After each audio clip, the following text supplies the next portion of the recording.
एक बार की बात है। रामू नाम का एक लड़का रहता था।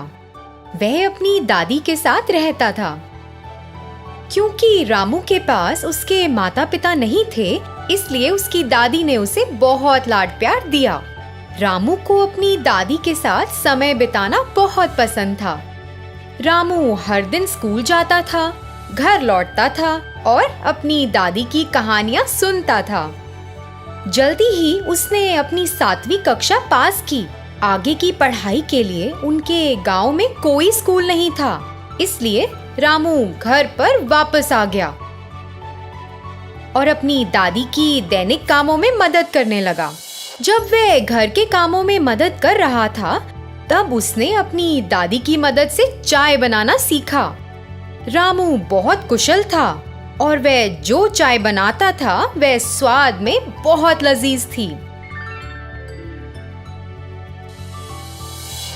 हर बार जब वह अपनी चाय का स्वाद लेती थी, तो उसकी दादी उसकी तारीफ करती थी। रामू हमेशा मेहमानों और अपने दोस्तों को चाय परोसता था।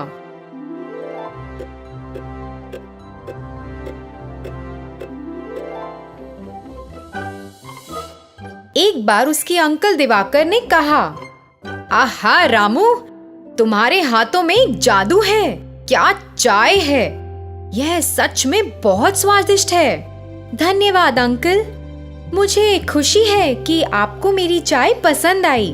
मेरी चाय का स्वाद चखने वाले सभी लोगों ने मेरी बहुत तारीफ की है। रामू, तुम बाजार में हमारे गांव के लोगों के लिए अपनी चाय क्यों नहीं बेचते?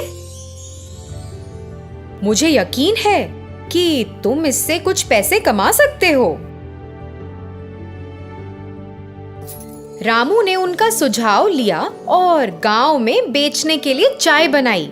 सभी को चाय का स्वाद बहुत पसंद आने लगा और यह बात पूरे गांव में फैल गई।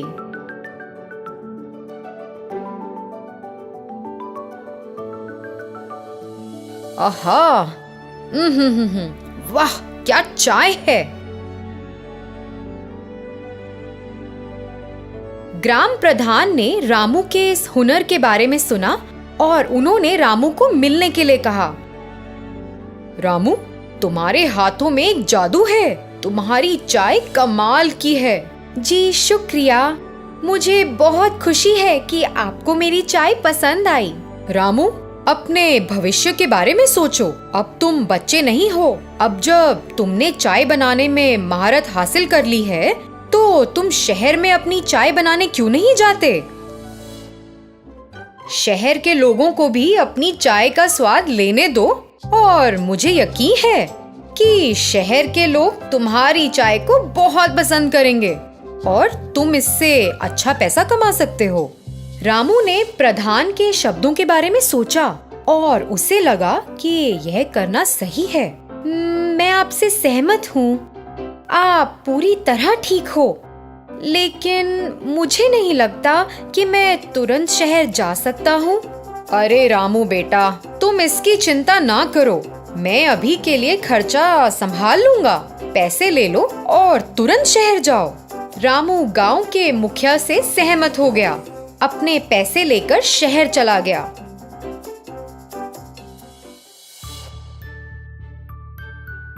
उसने चाय की थड़ी में एक व्यक्ति से संपर्क किया और उससे एक रोजगार मांगा।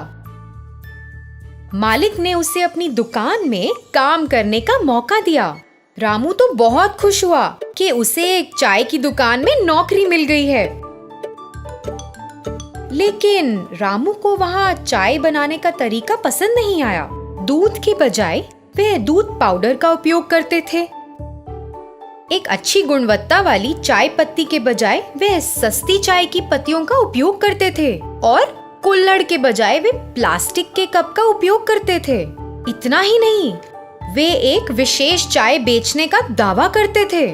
रामू इसे देखकर एक पल भी वहाँ नहीं रुकना चाहता था और अपने गांव वापस जाना चाहता था। उस घटना के बाद रामू चाय की दुकान के मालिक को देखने गया। सर, मैं यहाँ काम नहीं कर सकता। मैं ये नौकरी छोड़ना चाहता हूँ। क्या? तुम्हें तो यहाँ एक भी दिन नहीं हुआ और तुम छोड़ना चाहते हो? कम से कम मुझे कारण तो बताओ कि तुम क्यों छोड़ना चाहते हो। मुझे यह चाय बनाने का तरीका पसंद नहीं है। चाय बनाने के लिए आप जिस दूध का इस्तेमाल करते हैं वह मिलावट है। अच्छा, फिर चाय कैसे बनाई जाती है? हमारे पास रोजाना 20 नियमित ग्राहक आते हैं। क्या वे हमारे चाय के स्वाद को पसंद किए बिना ही रोज आते हैं? अगर हम असली दूध के साथ गुणवत्ता वाली चाय बनाते हैं तो सिर्फ 20 नियमित ग्राहक क्यों? मुझे यकीन है कि हम पूरे शहर को अपनी चाय की दुकान पर रोज पा सकते हैं। मेरे गांव में मेरे द्वारा बनाई गई चाय का स्वाद सभी को पसंद है। ओह, सच में? क्या इतनी कमाल है? ठीक है, फिर आइए देखें आप चाय कैसे बनाते हैं। मालिक रामू को रसोई में ले गया और रामू को यह दिखाने के लिए कहा कि वह चाय कैसे बनाता है। फिर रामू ने चाय बनाने की प्रक्रिया शुरू की। उसने शुद्ध दूध, अच्छी गुणवत्ता वाली चाय की पत्ती, शुद्ध चीनी और प्लास्टिक के कप की बजाय मिट्टी के बने कुल्हड़ का इस्तेमाल किया, जिसने चाय को शानदार स्वाद दिया। चाय बनाने की पूरी प्रक्रिया देखने में शानदार थी। मालिक और अन्य लोग जो इस प्रक्रिया को देख रहे थे वे हैरान थे और रामू की चाय बनाने की प्रक्रिया को देखते रहे। उसने चाय तैयार की और वहाँ के लोगों को परोसा। अरे वाह रामू, मैं तुम्हें गलत समझता रहा। मुझे सही में स्वाद बहुत पसंद आया। वास्तव में प्रक्रिया बहुत बढ़िया है। अब से हम तुम्हारे नुस्खे के अनुसार चाय बनाएंगे। हम अब पुराने नुस्खे का उपयोग नहीं करेंगे। तब से मालिक ने चाय बनाने के लिए रामू के तरीके का इस्तेमाल किया। लोग चाय की दुकान पर रोज जाने लगे। चाय का स्वाद लेने के लिए अपनी बारी का इंतजार करते थे और दुकान में खड़े होने की भी जगह नहीं थी। पहले से भी अधिक मुनाफा किया। रामू को एक अच्छा नाम मिला। उसके कौशल को पहचाना गया और लोगों ने उसके हाथों में जादू और उसकी चाय के दिव्य स्वाद के लिए उसकी सराहना की। रामू को शहर में एक अच्छा नाम मिला और वह अपने गांव लौट आया।